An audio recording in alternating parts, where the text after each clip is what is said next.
1 লক্ষ টাকা চাঁদা দাবি করেছে। তাহলে আপনি বলেন মাদ্রাসার বিল্ডিং এর কাজটা আমি কিভাবে করব? 1 লক্ষ টাকা চাঁদা চেয়েছে এলাকার কোন মিয়া ভাই? ভাই, মিয়া বাইরে চিনতে পারেননি? গত বছর প্রাইমারি স্কুলে যে চাঁদা ধরছিল সে কিন্তু অনেক বড় চাঁদাবাজ ভাই, তার অনেক ক্ষমতা। এই জন্যই এলাকার কেউ তার বিরুদ্ধে কথা বলে না। আচ্ছা ঠিক আছে, বুঝতে পারছি। আপনার কাছে 1 লাখ টাকা চাঁদা চেয়েছে না? আপনি তাকে আসতে বলেন, এর পরবর্তীতে কি করতে হবে সেটা আমি দেখতেছি। আচ্ছা ঠিক আছে ভাই। ভাই, আপনি চা নাস্তা খাওয়ার জন্য 1 লাখ টাকা চাইছিলেন না? এই যে ধরেন আপনার 1 লাখ টাকা। তবে ভাই, আমাদের চা নাস্তা খাওয়ার জন্য 10-15 টাকা হলে হয়ে যায়। মানে কি বুঝাতে যাচ্ছেন আপনি আমাকে? মানে তেমন কিছু না ভাই, আবার মানে কিন্তু একদম সহজ। আপনাকে বোঝানোর মতো মেধা আর ক্ষমতা কোনোটাই আমার নেই।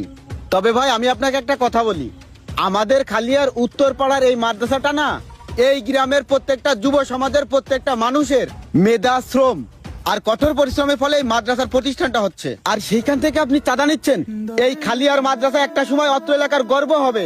এইখান থেকে হাজার হাজার কোরআনের হাফেজ বের হবে, আর আপনি সেই মাদ্রাসা থেকে চাঁদা নিচ্ছেন। আপনার একটাবার বুকটা কেঁপে উঠতেছে না? ভাই, একটা কথা বলি, এইভাবে চাঁদাবাজি করার আগে একটাবার ভেবে দেখবেন। এই দুনিয়ার অর্থ, সম্পদ, ক্ষমতা, এই বাহাদুরি ছেড়ে কিন্তু আপনাকে পরপারে পাড়ি জমাতে হবে।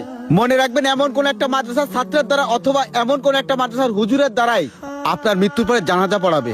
তাই বলি কি ভাই, যদি পারেন মাদ্রাসার মতো শিক্ষা প্রতিষ্ঠানে দান করেন, দানের হাতটা বাড়িয়ে দেন, তারপরেও চাঁদাবাজি করেন না।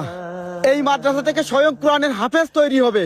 আরে ভাই, মাদ্রাসা হলো কোরআনের হাফেজ তৈরি করার কারখানা, আর আপনি সেখান থেকে চাঁদা নিচ্ছেন। আপনার মতো মানুষের সাথে আমার কথা বলতে ঘৃণা হচ্ছে। তো একটা কথা বলি ভাই, আমার আল্লাহ পাক মানুষকে ছাড় দেয় কিন্তু ছেড়ে দেয় না। এইভাবে হারাম খাওয়ার আগে আপনি একটাবার চিন্তা করে দেখবেন যে আপনি কি করতেছেন। আপনি কাজটা ঠিক করতেছেন নাকি বেঠিক করতেছেন। দিনের পর দিন মানুষকে ভয়ভীতি দেখিয়ে, ক্ষমতা দেখিয়ে এইভাবে চাঁদা নিচ্ছেন।